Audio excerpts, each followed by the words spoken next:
This is a bit shocking. You probably wouldn't give them a second thought if you walked past them, a few large containers tucked away in a nondescript laneway. But these containers, sitting outside a hospital in St. John's, Newfoundland, are actually freezers. And inside those freezers, 28 bodies, 24 of which have not been claimed by any next of kin.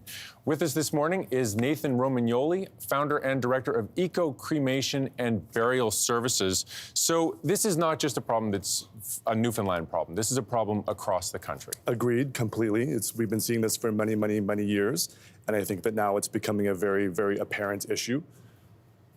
And so what happens that causes a body to go unclaimed? What goes on for that to happen? There's a lot of moving parts that are associated with that. I think that it starts with many, many factors, including things like lack of communication among families and citizens themselves, lack of ability to realize that I will die at some stage, and do I have advocacy for myself? Have I pre-planned my funeral? Is there somebody that when I'm no longer able to speak for myself that will handle my affairs? Things like this. And so what happens then if you're a hospital and someone has passed away and you just don't have next of kin coming to claim that person? What happens to that person going forward? They're typically kept at the hospital location for a period of time, though we understand in small communities and big communities alike, there's not an infinite sum of space to hold these deceased people.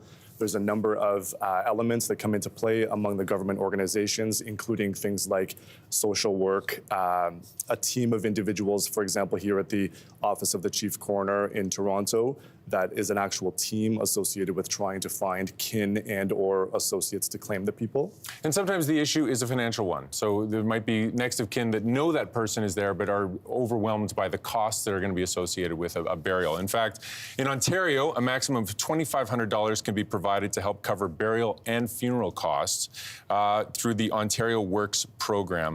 So can you talk about some of the other assistance that's available to families if there's a body that's going unclaimed like this? Absolutely. So as a Canadian citizen, if we've paid into our Canada pension plan, there's the CPP death benefit, $2,500, that we as a funeral provider would assist the kin or the claimant or the person who's perhaps not gone unclaimed. We would help their family or their associates get money to be able to actually handle their burial or their cremation for that matter.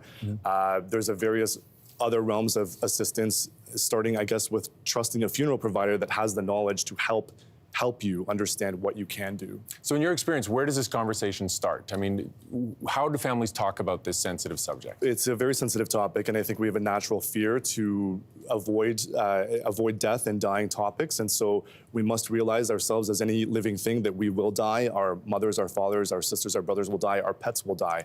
And so we need to open the lines of communication with ourselves to realize what happens when I die. Do I have my things in order? Can I get my things in order? How do I get educated to get them in order?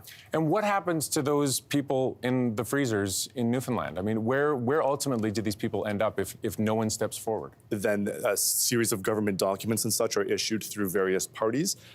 Typically here in Ontario, which I could speak to, there's the Anatomy Act, which becomes engaged to essentially issue a warrant to dispose of an unclaimed person, and then the local municipality that the deceased person was part of has a legal obligation to download that responsibility to a willing funeral provider and or cemetery alike to essentially bury the body. And so they will always be buried, or might it be a cremation? In most scenarios, a burial will take place because of a liability topic and fear. Most cases, it would be burial. Okay, Nathan, thank you so much for your information on this. You're most welcome.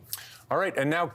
Hey, thanks for watching. If you liked this, be sure to subscribe here, or you can check out more Your Morning videos right here.